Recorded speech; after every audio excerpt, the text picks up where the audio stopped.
To Hacking Capitalism Episode 3. My name is Todd Bonnewell. You can find more about me at todd.bonnewell.com. Oh, and my name is Joe Blankenship, and you can find out more about me at thejoeblankenship.com. All right, Joe. So we're picking up Episode 3 here, and we left off, obviously, with Episode 2. We covered what is hacking in Episode 2. In Episode 1, we went over, we did an overview of the entire book. And for those of you who haven't joined us yet, we are writing a book collaboratively and collectively through Gitbook. It's all available at hackingcapitalism.com. You can contribute, add any value, any notes that you want. You can reach out to Joe or I individually or through the YouTube channel. We are looking for engagement, anybody who's looking to contribute and who wants to get fired up about making change. So what we're really talking about here, what hacking capitalism means to us, is it's a blueprint that we can put into play to start to shift the power back into the hands of the people. So we feel that capitalism has gotten a little bit out of control, and we feel that instead of upsetting the institution of capitalism by trying to make it something that it's not, we feel that there's less resistance if we compete inside of capitalism and do so in the name of the people. And so we covered what is hacking to kind of introduce what it means to us and what we feel the benefit there is, and really the whole chapter boiled down into, hacking is a hacker is an inventor. So it's somebody who is able to think and act on their feet and take a system and modify it to some other end than the system was intended. So in this chapter we're going to talk about what is capitalism, and in subsequent chapters we're going to start to get into, I think the next chapter is what is government, and then there might be one more chapter, but then we quickly start getting into talking about solutions, because that's what this book is about. This book is about solving problems. So often we have books that have a value in that they talk about post-capitalism or what it's going to be like on the other side, or what the problems with capitalism are, but not specifically addressing solutions. So that's what the intention of the book is. That's what Joe and I are working towards. So with that, this episode again is called What is Capitalism? And Joe, take it away. Cool, thanks, Todd. And like I said, this isn't meant to be a completely comprehensive chapter on everything about capitalism. These are some just basic guidelines for talking about our solutions later on in the book. Key topics, keywords, systemic frameworks that we think are currently in place that will need to be addressed and or changed completely in order to get something better in terms of an economic, political paradigm, not just locally, not just in the United States, but globally. So when we talk about capitalism, what are we talking about? Because we hear the word, but rarely, if ever, in our day-to-day lives do we ever consider what it is that capitalism actually is, what it stands for, how it manifests itself. So you're talking about a system that's about private ownership over how we produce things, and ultimately the system is about making profit. So, but in the aim of perpetuating this privatization of production and the resources and everything around that, and the production of profit, there's a lot of accumulation that occurs, and a lot of the problems that we'll talk about later with some key figures is that we don't have in capitalism, essentially neoliberal globalization, that we don't have a crisis of lacking anything. The crisis is actually overproduction of stuff. So when talking about labor, you're talking about labor being abstracted and kind of taken away from that ability to act inside those means and become just another mechanism. So, and ultimately it's about shifting everything into the flows of exchange and actually encouraging different types of competition, usually exploitative competition within that system. So once again, capitalism gets it gets shifted around, gets different definitions depending on who's talking about it and what agenda they have. But essentially, it's about using capital to do things and exchange things for other things so that profit can occur and that production can continue and grow, hopefully, because we want perpetual growth because we want more profit, and that's what capitalists do. They always seek more profit. So, but when we're talking about capitalism, we have to break it apart. So what is capital? So if we kind of start breaking down capital, we have to start with the commodity. So the thing that's going into the system, whether it's a good or service that we want to put into motion. So usually the commodity gets broken out into its valuation based on its value, but there's a use value and exchange value based on that commodity. So what you can do with it versus what someone's willing to give you for it. And essentially, this essentially gets resolved in these points of contention over whose time is going into it and whose time they're willing to pay for it. So this labor time, this time that goes into this commodity and the means, in this realm of exchange, it takes on different forms. So it gets broken apart into solid manifestations and abstractions. So, and that's how the contentions around exchange occur, because someone's willing to give you something for it. So it could be another good, but it could also be something that represents the promise of another good. So exchange, once again, it can be relative, it can be equivalent, but ultimately the goal of capital inside capitalism is to go from something that's solid, like a natural resource or something that someone is trying to sell inside of a market, and get to the point of a monetary commodity, or something that is a symbol of exchange based on the valuation of that time, that labor time that went into the original commodity itself. And this is constantly going on in terms of like its state as a thing, but also its condition as a part of a larger process that capitalism actually stands for and actually perpetuates, which is essentially shifting these things around so that ownership and control of these things can be better sorted out or shifted around, and as well as the amounts of profits and where the profits go. And increasingly those things are being multinational. So, and that's what this idea of neoliberalization is. It's about freeing up of markets. So this capitalism, this form of capitalism, these shifting rounds of privatization, accumulation, labor, all these things can be shifted around freely no matter where it is in the world. This is mainly an economic term. It's about making sure that any mechanism that is economic is freed up from any kind of regulation or legislation, which entails a lot of deregulation. So a lot of the instantiations of regulation that the World Bank and IMF impose upon other countries outside of the US and the Western nations, these things are all kind of like terraforming, if you could use that term. They're just kind of getting that economic landscape ready for these types of practices, where these capitalist and capital type issues can be shifted around to these new spaces. And when we're talking about neoliberalization, we're really talking about this relationship to globalization. So globalization is not just, so unlike neoliberalization, it's actually applies to culture, applies to politics, applies to economics. So essentially, it's an international exchange of cultural mores, stuff like, songs, music, movies. It could be political, such as, democracy, certain types of politics.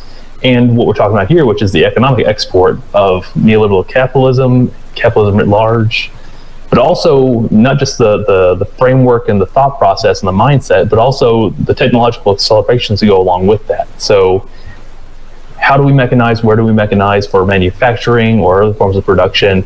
And how do we make all these systems kind of congeal together in this homogeneous or very similar streamlined system of flows? So essentially, so that capital can flow freely no matter where it is. So globalization and neoliberalization are used as mechanisms to make sure that capital can flow freely no matter where it is in the world. And so that not just that, but also that crisis can be also displaced along with it. Because if you're constantly trying to grow, constantly trying to own more stuff, and you're obviously accumulating more stuff than people can actually consume at any given time, which means that you can't get people to buy these things. So you have to displace that crisis of surplus to somewhere else. So that's, when we're talking about just basic definitions that we're going to be talking about, these are kind of things that we should think about. Think about not just the local manifestations of these, but think about how they're part of larger systems that are affecting not just you, but the rest of the world, but also future generations. So. Excellent. Cool. So, did you have any? Oh, sorry. Yeah. No. So basically, capital is, if you could sum it up in a few words, what would you call it? Would you call it stored labor value, or what would you sum it up as? Well, it's kind of hard to sum up capital in a few words, but it's really just it's the symbol for the time and the labor of people.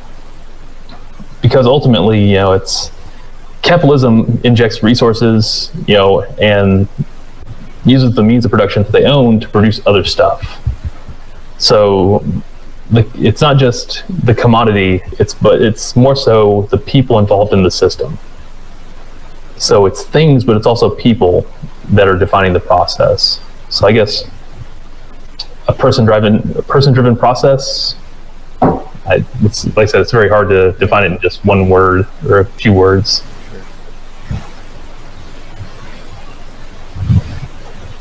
Okay, yeah, that's a great definition. It's a great start here.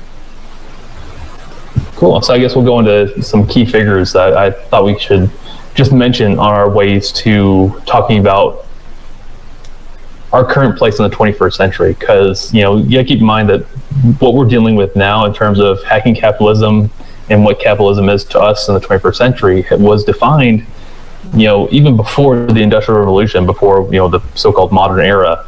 And there's certain key ideologues, certain people that wrote about it, thought about it, that are really influenced how we approach capitalism today, going into the future. So I wanted to start out with Adam Smith, because I think him and his book Wealth of Nations really kind of, because we're really looking at literatures that support one side of the argument or the other. Smith has definitely been used on the side of freeing up markets, making sure that capitalism can do what it does without restriction, so that it can do, essentially live in its own ecological system. So some points I wanted to point out about his work is that, for one, he thought that education should be used as a capitalist primer. So essentially, education, no matter where it is, should be used to produce good consumers and people that were specialized within those economies. So consumerism to him was essentially used to perpetuate production so that people can get paid, people use that pay to buy more stuff. That means that production can keep on producing more stuff, so the system keeps on perpetuating. Another thing that he was pretty adamant about was that people should specialize within this economy, so that more people can have jobs. Jobs have to become more specialized, which means that instead of having a blacksmith that does everything from smelting iron to producing a tool, is only now one part of the thing, where he's a smelter, or he's a metal worker, or he is a metallurgist specialist or something like that. So you have more and more jobs, but each job has a much more narrow focus, and that's something that he was pretty adamant about, but also made sure that more people could be making pay so that they can buy more as a consumer. But one of his more problematic things, or what I would argue is more problematic things, is his idea about the wealthy and the poor. Essentially, he thought that if you had the system set up the way that it was, with wealthy people, capitalists making more and more money, that because they had the surplus wealth, they would be guilted into spending that on the poor. Essentially, they would be too overwhelming for them to consider not doing something for the rest of the world. So ultimately, at some point, just based on their guilt and their responsibility to society, they would just spend it back into society on things that the poor would need. Now, obviously, very problematic concept. And around the same time, there are other ideologues similar to him, like Mills and Ricardo and Malthus, These are all names, and like I said, if someone wants to contribute and write sections on them, please do. They're also very important in terms of how capitalism evolved. But I think one of the key counter arguments to Smith and Wealth of Nations and others like him, Ricardo Mills, is Karl Marx. And I think that his critiques on capitalism are actually kind of key to consider the alternatives. He was one of the first people to point out the major instabilities and the crisis that capitalism produced, not only in terms of accumulation, but in terms of how the means and modes of production within capitalism were ultimately detrimental to everybody. So capitalism obviously puts economic interests first over people. Labor inside capitalism are essentially just, they're labor mechanisms that are essentially, they have their time bought from them, and then they're given a money commodity in return, and they're expected to become better consumers.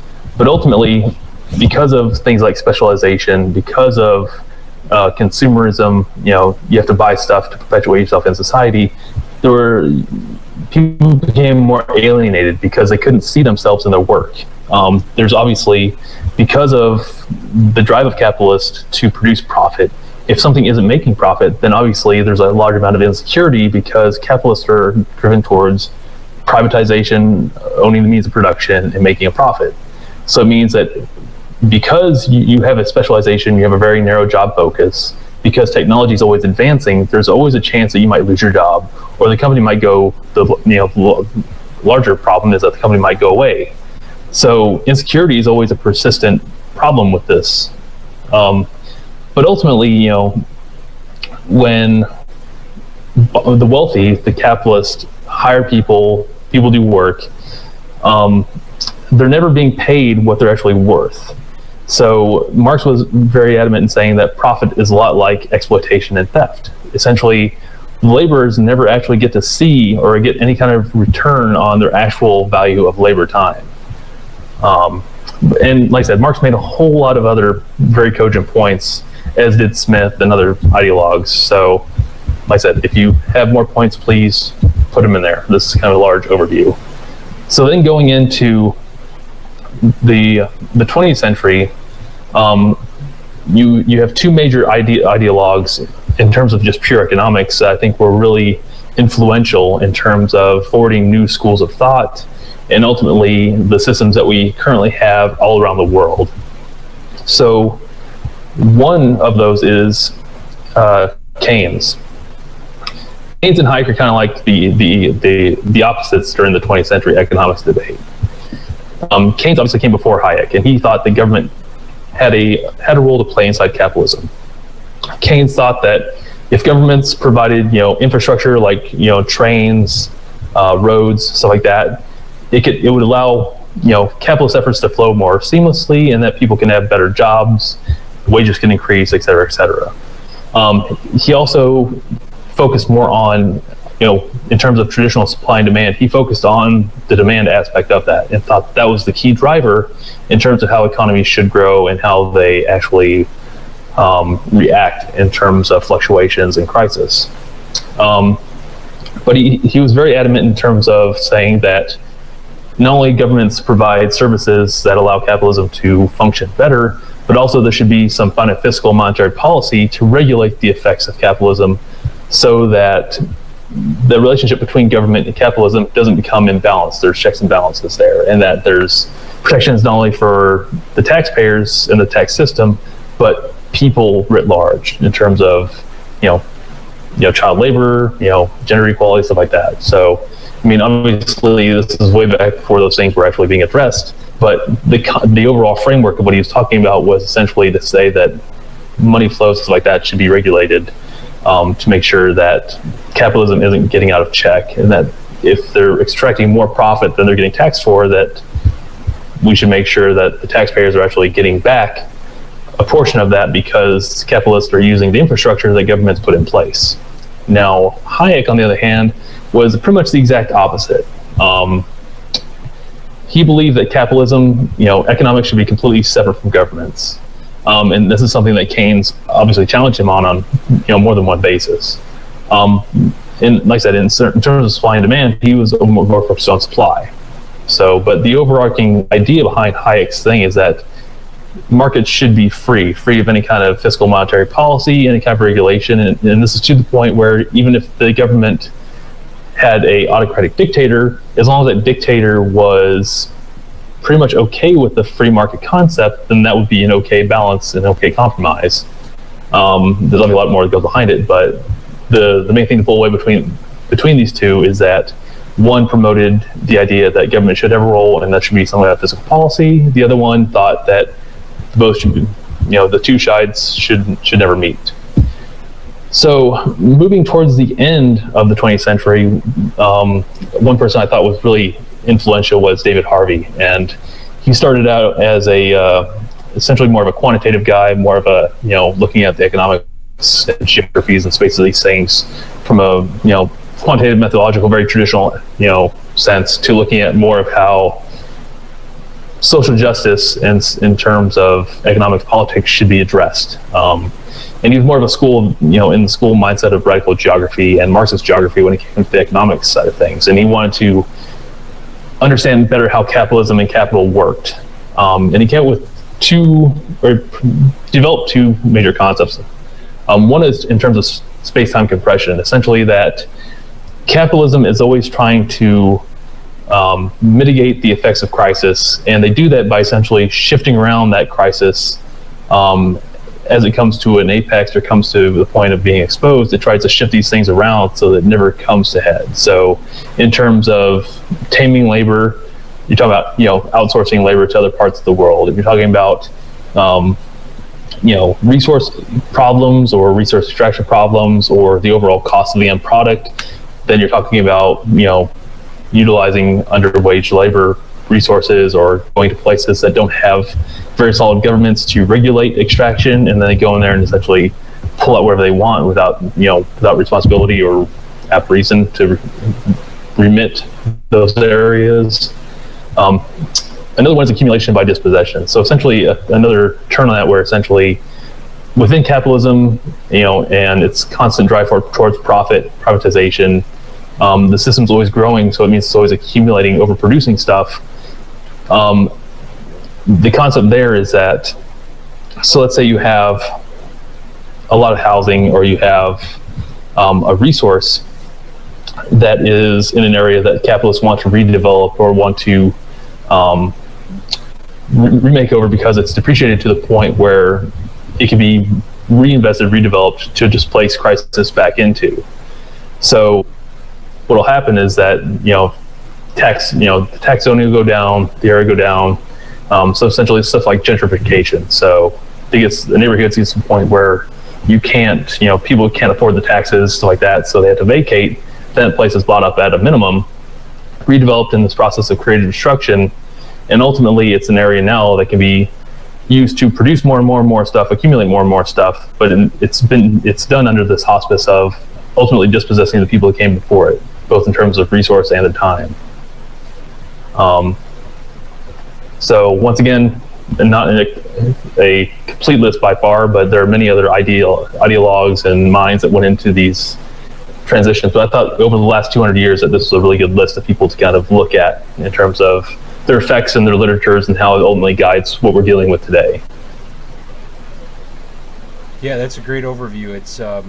It's interesting to see that it's always interesting to find people that were critical of things that you end up being critical of long before you were even born, right? And just finding these things for the first time can be a real eye-opening experience. So Joe's pointing attention to these authors and thinkers because it's a place that if you want to understand the real problems we face within capitalism, you need to understand the criticisms of capitalism, as well as the people that support it and think it's the way to go. You have to look at both sides and make up your mind.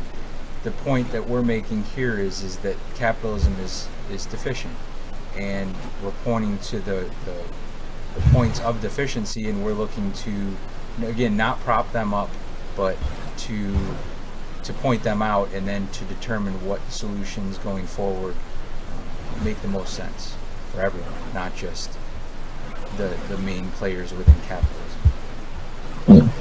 I think that's a good point. And like I said, it's also the fact that if you look at these authors, you look at the time frames and the events that are going on historically when they're writing these things, you start to see that, you know, history is repeating itself over and over again, in terms of, you know, capitalism as it grows and changes over time, it becomes much more aggressive, much more dominant as not only a economic system, but as a mindset amongst people. So, you know, capitalism doesn't just become an economic system. As you start reading a lot of these literatures and other stuff, you start seeing that, you know, it's a shift between, oh, this is just an economic thing, this is how I get paid, to, no, this is our culture, and this has become society. This has become the bulk of what our political, government's political structure, political talk become about is economic policy, fiscal policy. You know, in the 21st century, our generation is I would argue we're probably one of the first generations that have to deal with this paradigm of, you know, almost insurmountable dominance of capitalist mindset. You know, it seems like on average, if your friends aren't going out to consume something on the weekend, it's something that's seen as wrong. You know, it's like you just can't not spend any money. It's like you're constantly expected to buy or spend money somehow.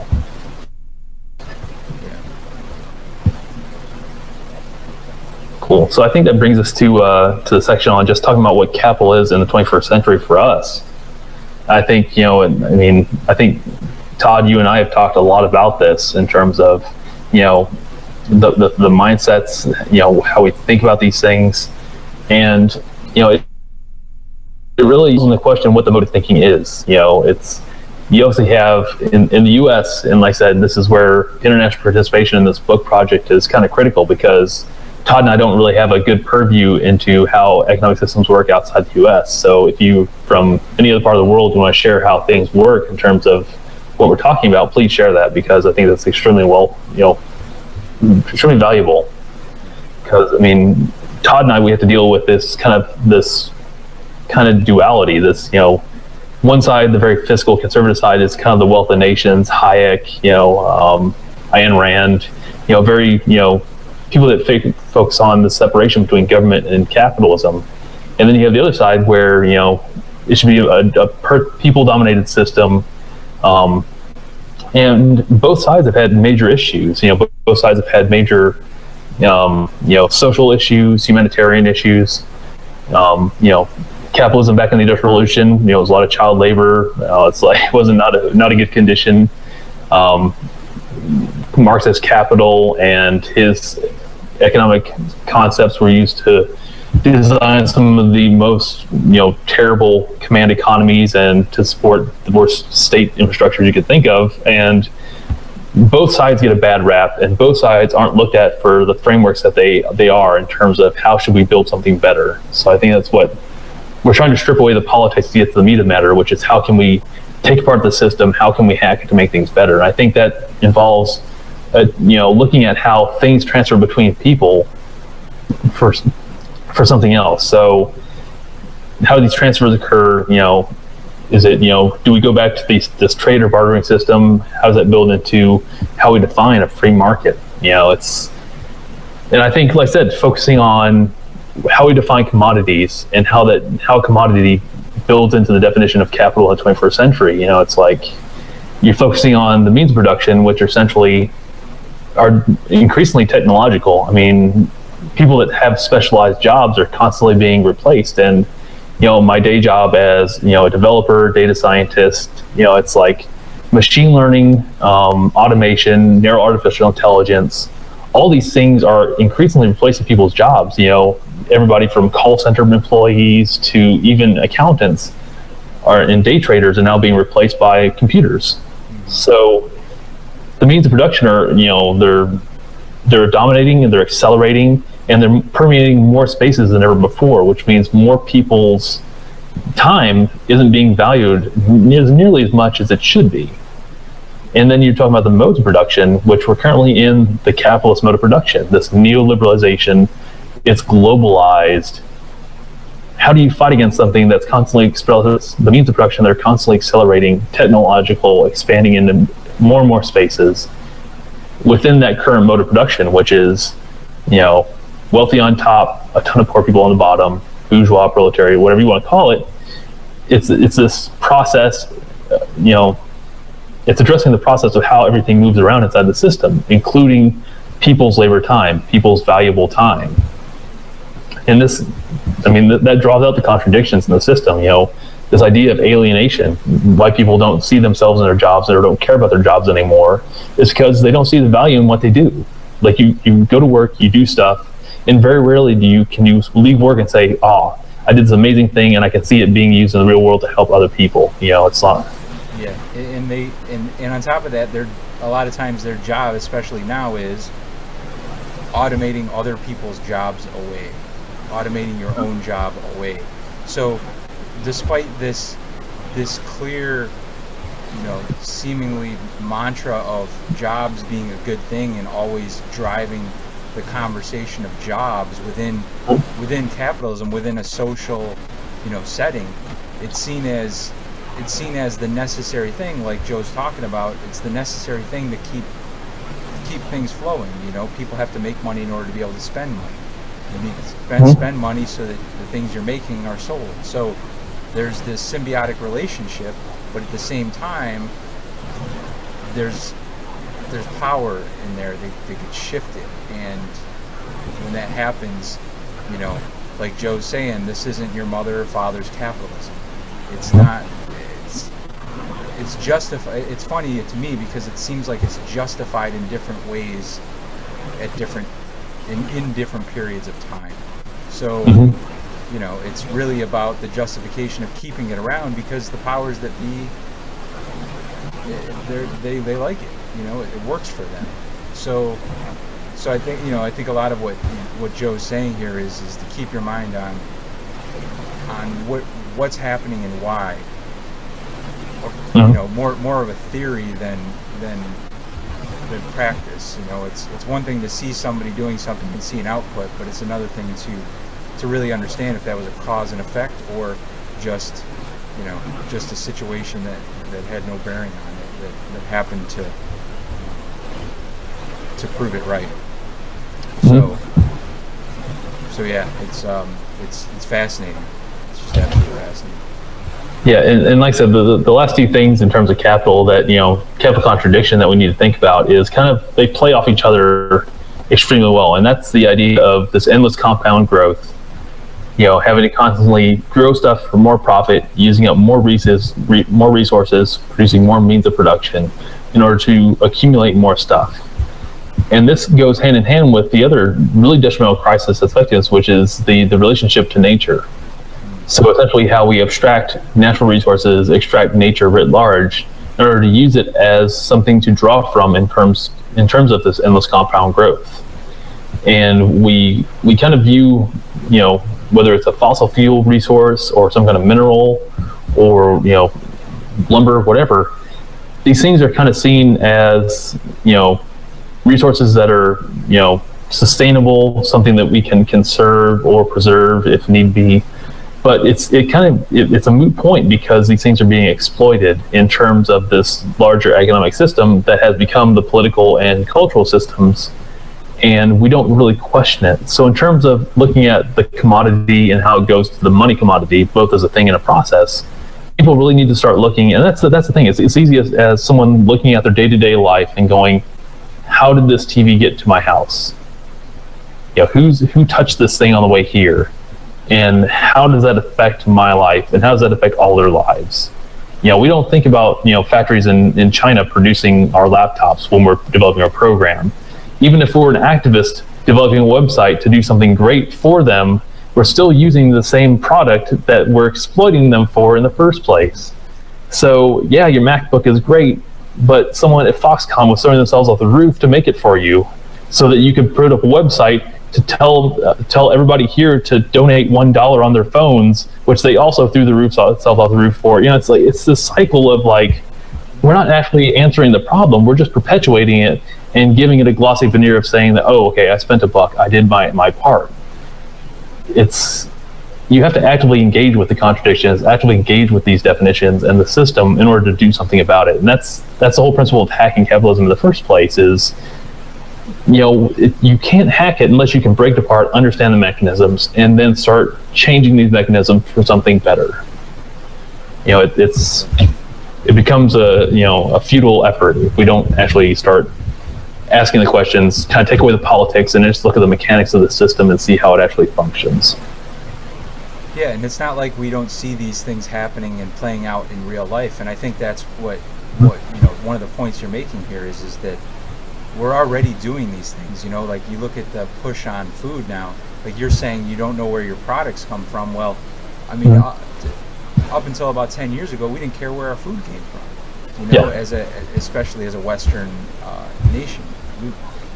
We're just starting to care what they're putting in our foods and what they're putting in our bodies in forms of medication and these things. So it's absolutely, we see these things, and when people push back, the market listens. I mean, that's one of those things within capitalism that to me is used to reinforce it or justify it in a way that's not really legitimate, which is that you think of these jobs or when people are working or being served by it, and you look at it and you go, oh, that's a good thing because look at all these people who now have jobs. When really, do we want jobs? I mean, I don't know anybody who wants a job. They might want the benefits of the job, but they don't want a job, right? So I think that's that's really when we talk about money as a commodity, it shifts those things, and we start to tend to see the money as the object of desire, when really we know superficially, we understand that it's not, it's what it buys.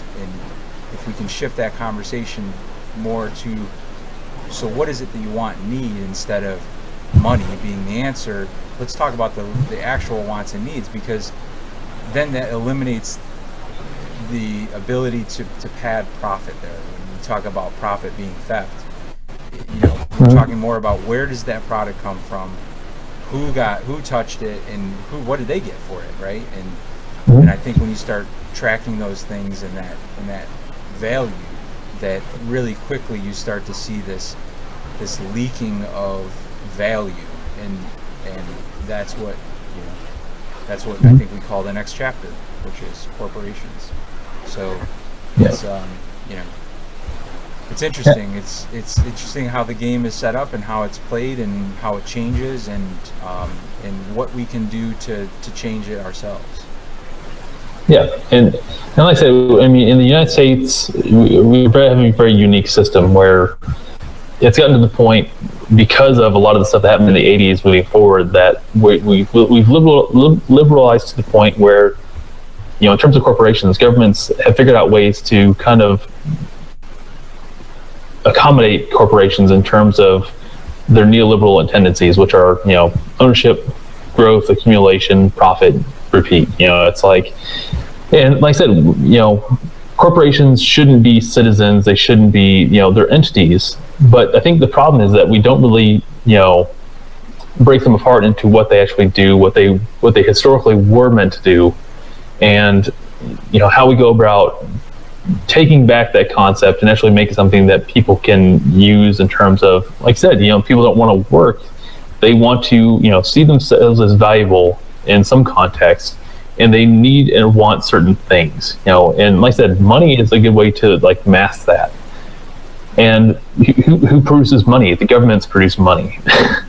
And, this idea that money hides a lot of stuff in terms of the commodity, what the commodity is, how the commodity came to be valued by this money, that money aspect, it colludes with corporations in terms of the systems in which they're producing, growing, etc. And the money is used to evaluate that growth, et cetera, et cetera. So, corporations are often, pointed out as scapegoats, seen as, key institutions in terms of how, United States, developed nations, I say developed nations in quotes. Too big to fail. Yeah, it's like, it becomes this cabal essentially. Governments, especially the U.S., we depend on growth and stuff like that to make sure our currency stays solvent. And the governments, they make sure that things can get moved around. That fiscal, people that want free markets, they're making sure that fiscal policy best suits a free market mindset.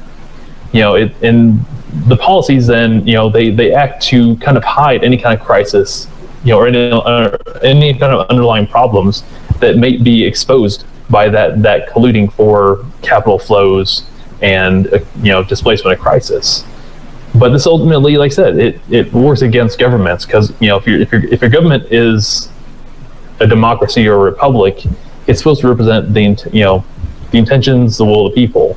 But that rarely ever happens. It's profit is the ultimate goal, and if governments are gearing fiscal policy in order to accommodate capitalist growth, that literally capitalists don't see limits. Their goal is to have this endless compound growth. Then how can governments say that what they're doing is actually in their long-term interest? Because essentially, if their goal is endless long-term growth and specialization, and then ultimately displacing people by technological implementations and constantly devaluing labor, then who's going to pay taxes to the government? Who's going to spend money within their economies? It's how you and the world's a pretty finite rock in the universe. There's only so many places that we can now displace stuff to. So how are governments going to tackle this issue? I don't know, but it's our generation definitely sees it coming to a head. We have the so-called millennial generation that is highly indebted, have been told to go and get a college education, an education that's geared towards consumerism, geared towards specialization, geared towards a capitalist mindset, and then they go into this this system of labor and work in which they're not going to be valued at nearly what they're worth. And if they are valued at anything, it's within a very narrow mindset that's meant to eventually eliminate their job in the end. So, we should see corporations as, we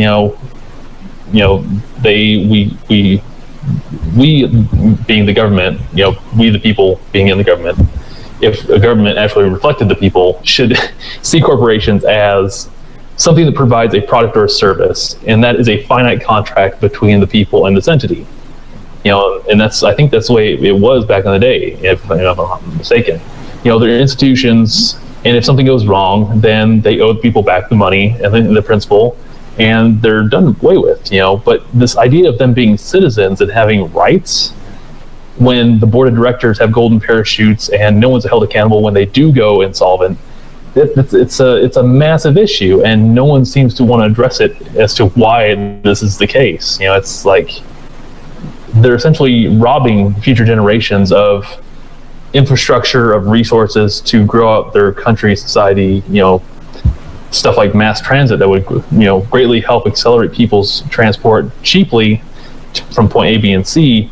There's no way that we can get that done here, because a lot of stuff in the government is geared towards corporations who have a very narrow set of goals, which we've already discussed at length. So, I don't know, it's maybe you can shed some light on your impressions of corporations, but it's corporations, I think, started out as a good concept, but in the 21st century, being seen in the U.S. context as being seen as citizens,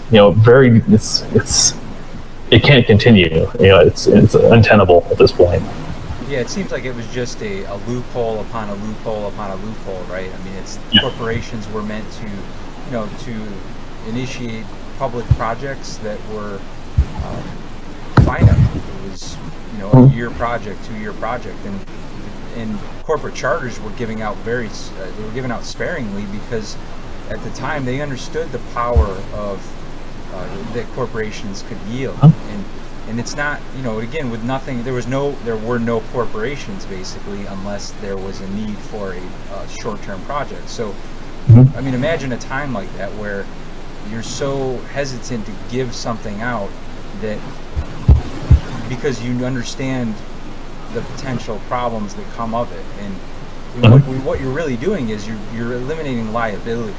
And when you do that, you should be willing to take it back very quickly. So, not allowing the capitalists to go out and create a bridge that may be unsafe and then go on to create 10 more bridges that are unsafe just because it might be profitable. Whereas a charter would be one time, go build this one bridge. It's more of a local project. They're hiring the local people to make it happen, and then it dissolves when the bridge is done. So yeah, Joe, absolutely. I mean, we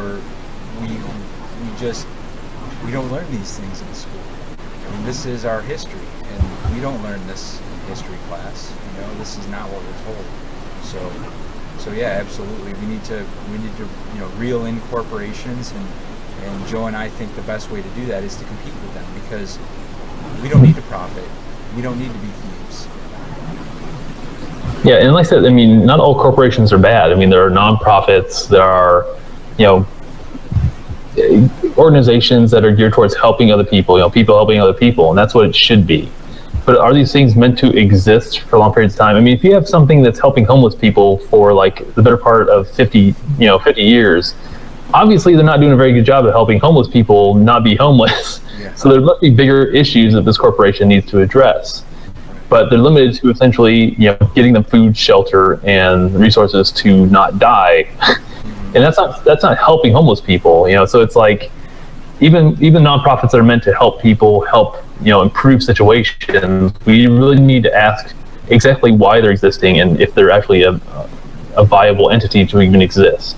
And I think you're right. I mean, our education is geared towards making us consumers, making us specialized, and ultimately keeping our heads down so that we can produce to just produce.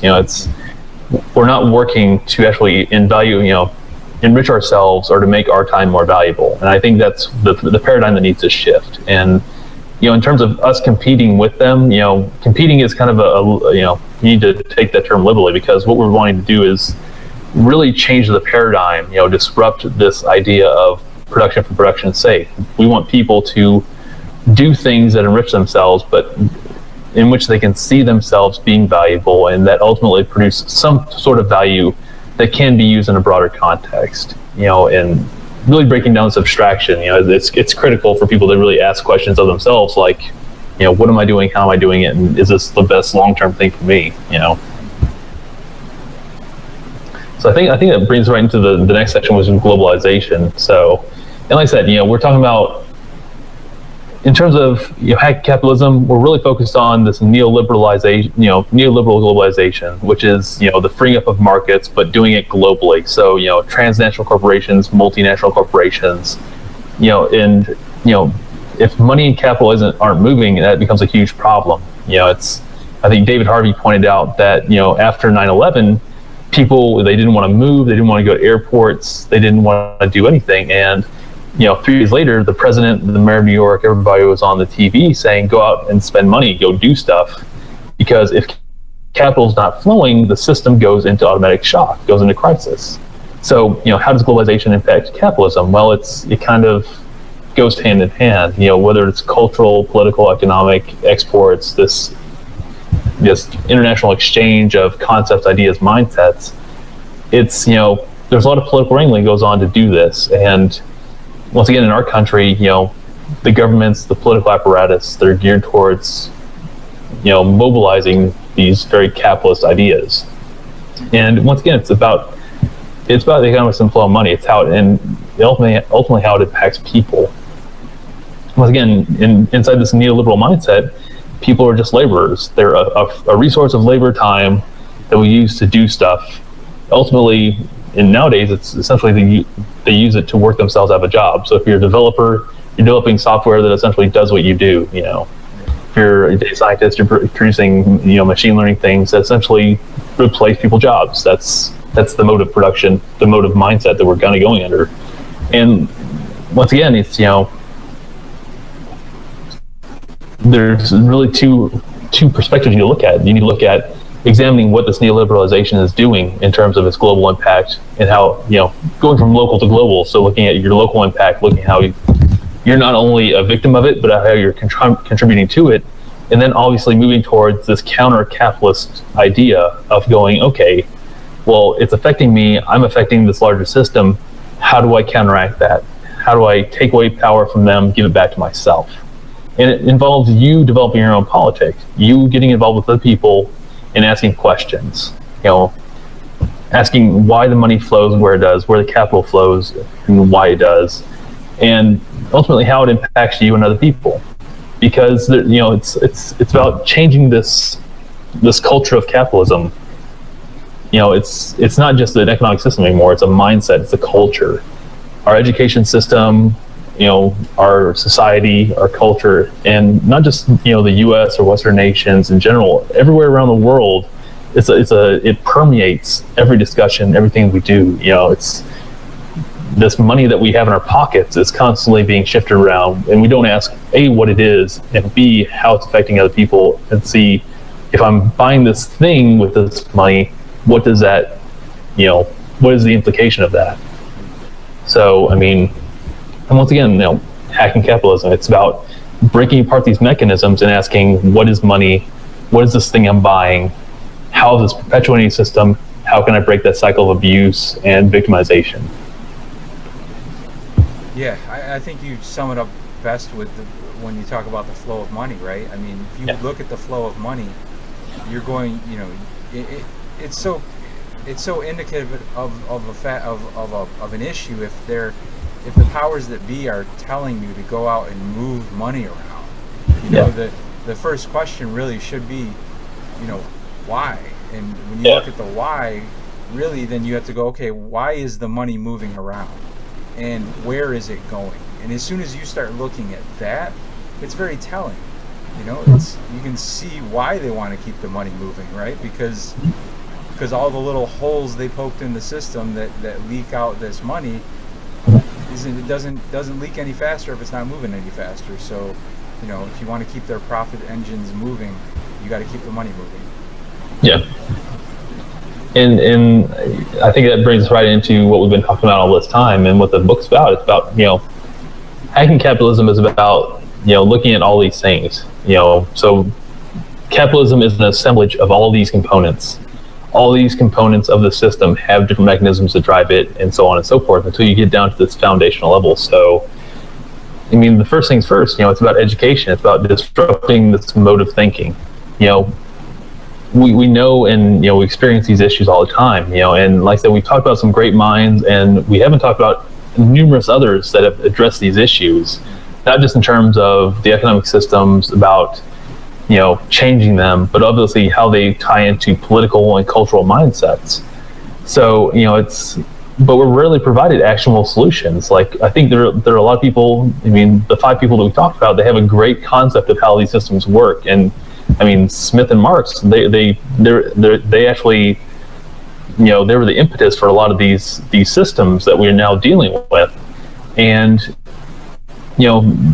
the history of these things and getting an proper education about them, it's complicated by not just the history itself, that linear, timeline, but also where it's been shifted around throughout history, the different places and spaces that it's been placed, how it's evolved outside of those places, and how it affects us today. It's this huge, multi-dimensional model of trying to understand how this thing grew and what we're actually dealing with. Because I think it seems really ominous when you first take a look at it, because it is a global issue. It is something that has been instituted, way before we were even conceived, and we have to now deal with this as adults. Anybody that's 18 years or older, it's our responsibility to address these things. So, we really have to look at the next thing, which is redefining our value. What is value to us? As you said, Todd, nobody wants to go to a job. People want to do stuff that they want to do, things that they think are valuable and that they can see their value in. So, from trade or bartering to a free market, what is a free market in terms of this new type of value paradigm? Is it a person-to-person, peer-to-peer exchange thing where I'm giving you this use value, you're giving me some kind of exchange value in return, and we're both happy with the system, and how's this scale? It's like, because we can't go back to, this, Mesopotamian era where we're getting like clay tokens for our stuff. It's essentially, we just have an evolved system of that now. What we need to do is go from a free market idea to something better, because once again, our education system we have this singular mindset, which is capitalism. And we need to deconstruct that. We need to understand what the modes are, what the means are, understand how capital is a thing and a process, and how these things affect our day-to-day lives, in our very unique spaces, whether you're in India, China, somewhere in Africa, in DRC versus, Mozambique. It's these things all manifest themselves very differently in these different spaces. And it requires everybody to understand the bigger concepts, to understand how they're affecting their very local spaces and their local economies. So, and like I said, the contradictions are some things that we can actually start looking at in order to build solutions, because these are things that are known broken mechanisms inside these systems that are, whether they're foundational, capital as it is, stuff that gets moved around, or shifting contradictions, or things that are absolutely critical. And I think, alienation, limitless compound growth, the relationship to nature, those things are critical contradictions that if we don't address them now, then we really are headed down that Malthusian, like, we can't hold ourselves anymore. The world can't take this more abuse. Like, how are human beings that are, 7 billion plus people and growing, how is that going to be a sustainable population in the future? And capitalism can't provide that answer. We need a better system to accommodate growth, but a growth that is healthy for all 7 billion people, and not just the top billion or the top 100 million. We need to give the system that helps even that playing field. Yeah, and that's that's really it. When you talk about education, is not just reading these things or looking into these things in general, and keeping those things as justifications of capitalism, but reconsidering capitalism or the need for it at all, right? So when you ask why do we do this? Well, if it's just because capitalism, well, then that's not a good answer. It needs to be because it solves people's problems. And unless something is if something is not solving our problems, we should stop doing it. If something is creating problems, we should stop doing it. If something was solving a problem but was also creating problems, then we should look for alternative solutions. We shouldn't be happy with, the middle ground there, where we can still profit, but we're not necessarily doing everything legitimately. So, and that's, when Joe's talking about hacking capital, this is it. We're talking about addressing those contradictions in order to facilitate some kind of new system to put in its place that ultimately displaces the old. So we need to know about these things. We need to study them enough to know, but ultimately, the best thing to do is just look at the proof. And as we do these things, as we talk about the several different ways we are attempting to hack capitalism, what do those mean to you? What projects really light a fire under you that means something, and then go after it. We want to instigate these things, but we can't carry these things through alone. But I would like to say that, Joe, we talk about these 7 billion people, and this is the beauty of hacking in general, is very few people can make a huge difference. We don't need 7.5 billion people to agree on this new system. We never asked people about capitalism, right? So again, going back to our hacking chapter, it becomes really interesting in how we can approach this, how we can engineer it, how can we engineer consent in order to bring about a new system, a little at a time, and in a way that just seems like it's welcome because it solves problems. Yeah, absolutely. So I think we're ready to get into our last section here. I think we already talked a lot about how this affects you, the person listening to this, person consuming this literature, the people contributing. Please contribute. Is that like I said, we've really inherited this. This is this is something that we were born into. If you're born, especially if you're born in the 80s forward, even the 70s, I guess. You grew up during an era of Reaganomics, Thatcher in England, and this rapid liberalization of markets. And it's what we're living with, and like I said, we need to understand these systems. It's if you don't understand the underlying mechanisms, how it functions, you're constantly going to be on the receiving end and being taken advantage of inside these systems. And I think I think you mentioned it before. I think that now that people are losing their jobs to automation, I think people are finally starting to ask the question of like, how do I fit into the system? What do I actually want to do with my life? And it's not just their space, their personal space, the space of realization. It's a matter of them understanding my time has value. I need to start playing this game differently. Otherwise, I'm just going to keep on being victimized for my time, and it's finite. You don't live forever. Yeah. So this inheritance that we have from this capitalist system, this neoliberal globalized monster. We need to start breaking apart these things, and understanding the nature of the system. If you want to gamify it, that's a good way to go about it. And I think in terms of hacking, it's a great way to not only understand the system, but to educate yourselves and others in a way that's communally meaningful. Because not all of us speak the same language, not all of us come from the same culture. But if you start creating a dialogue, understanding the game is a lot like developing a dialogue. And in fact, it's probably one of the most efficient ways to do so, because once again, it's all about asking questions. And how you choose to act at that point, that's up to you. That if you want to start local and think global, that's a great way to do it. I mean, a lot of grassroots efforts do that on a daily basis, but we have to be very conscious of how we're acting. We know that taking action has to happen right now, and it has to happen in the right places at the right times. And we need to make sure that when we do take action, that it is action that is going to perpetuate the kind of change that we want and need. Not everybody's going to agree about that merger of necessity and desire, but if we can start building those dialogues, and I think, like I said, we talked about a lot of great minds that have come up with these dialogues before and brought up really good questions and topics. And unless we start trying to build some kind of solution out of these and start moving away from these very exploitative systems, your kids and the next generation and the generation after that, they're just going to be paying the same price but worse. Yeah. Because once again, capitalist growth knows no bounds. It's going to do whatever it can to keep on growing and making more profit for the people that control that system.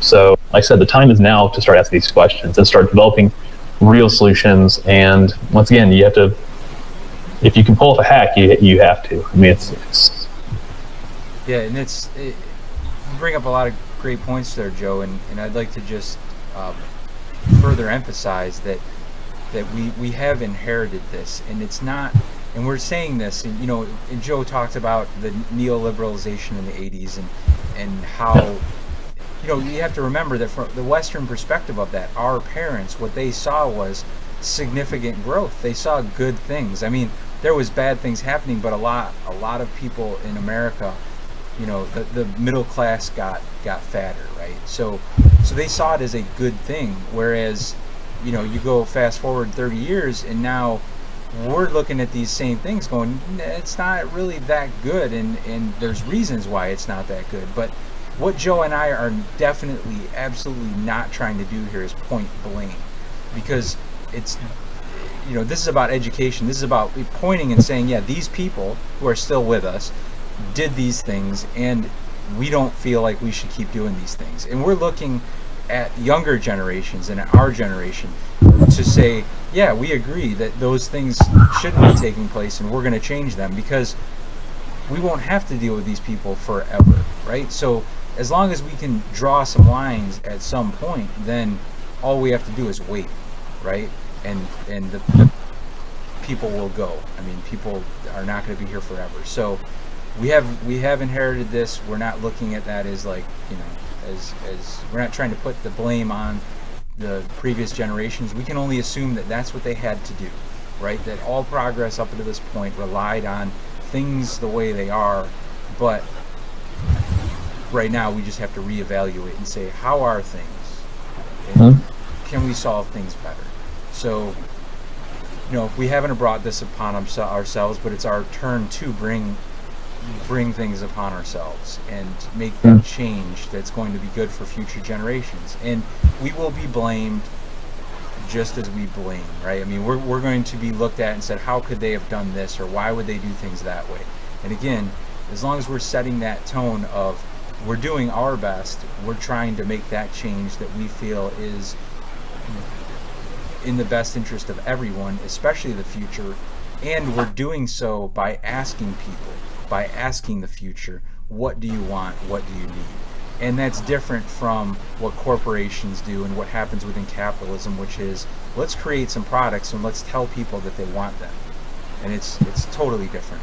And we're trying to drive things from the people down instead of from the way it is now, which is the 1% down, the corporations down, the government down, where the people just take what they get instead of demanding what they deserve. Yeah, and like I said, I can't emphasize enough the education aspect of this. It's not about Todd and I trying to educate you by writing this book from our perspectives. This is us writing down a list of things that we're very disillusioned about, and we think that by sharing our disillusionment with these systems, that you'll start asking better questions of your disillusionment, your victimization, and ultimately what kind of change you want to bring about, so that we can all together start moving forward on these things. Fantastic. And there's a reading list, speaking of education, Joe, there's a reading list for people. Yes. Yeah, and I think it's pretty much based on the 5 people we talked about, their key text, I think. And Wealth of Nations, Capital comes in 3 volumes. I think both those books, Wealth of Nations, Capital, extremely hard to read books, but the concepts inside of them are extremely valuable in terms of thinking about how we got to this point. Same thing with Keynes and Hayek. The Road to Serfdom, top seller for a long time on a lot of book lists. Keynes' General Theory of Employment, Interest, Money. Once again, very, very much, Keynes on the demand side, Hayek on the supply side, talking about the different paradigms inside economics. But once again, Harvey is great because he takes all this stuff and makes it spatial. He shows you the contradiction, shows you the shifts in real spaces around the world, and shows you how these things actually start solidifying in real time. And I think it's kind of seeing the transition. And I know in my very short education and my very limited understanding of all this stuff, that just these few things I say few, hundreds of publications, but just reading what I've read, it's amazing my understanding of how it's grown over just the last few years of how capitalism functions. And mostly for the worse, but these texts I think are good starting points. But if anybody else has any suggestions, please add to the list. It's going to grow. It's definitely going to grow. This book is a work in progress. It's a live, living document. So, absolutely. It's and like I said, if you're more into the watching videos and consuming content, there's actually David Harvey was recorded up at his university, speaking and kind of going over everything inside the first 2 volumes of Capital. So if you want to watch it in audio video form, then that's a resource there as well. And I'm sure there are other resources, both in terms of podcasts and audio books, ebooks, stuff like that are out there for you to consume any of these things. So and Joe, these are really in-depth publications. These aren't, it's in their content there's depth, but just in the general nature of what it is, you don't have to understand everything to get it. You start to see as soon as you start to see the contradictions. How many do you need to see before you're sold, right? These are just really verbose publications that are meant to to really tell a side. So take that for what it's worth, and really just take it in. I think even Wikipedia is a great place to start in order just to get a general understanding of some of these concepts, or who these people are and what their general thoughts were, or what their major works included, so that you can kind of understand that, wrap your head around who they are and how they fit into capitalism, and then move forward. But again, you can take our word for it, right? We don't suggest that, but absolutely, there's it's what you want to put into it. But it's the fact that you're trying to understand these things in a way that that leads to solutions for you, for everybody. Yeah. No, and the only parting thing I have is to, on top of education, don't slip into complacency. It's really easy, especially if you are a benefactor of the system, to not want to act. Yeah. But you're exactly the kind of people that need to act on these things for everybody else. Definitely. All right, Joe. Well, excellent third episode. Again, this is Joe Blankenship and Todd Bonowell with hackingcapitalism.com. We can we're going to keep covering this, so please join us. Join us for the live episodes. Join us for the live creation of the book. Contact us any way you see fit. We're looking forward to hearing from you, and we will see you next time. Thanks, Joe. Appreciate your time and service. Hey, thanks everybody.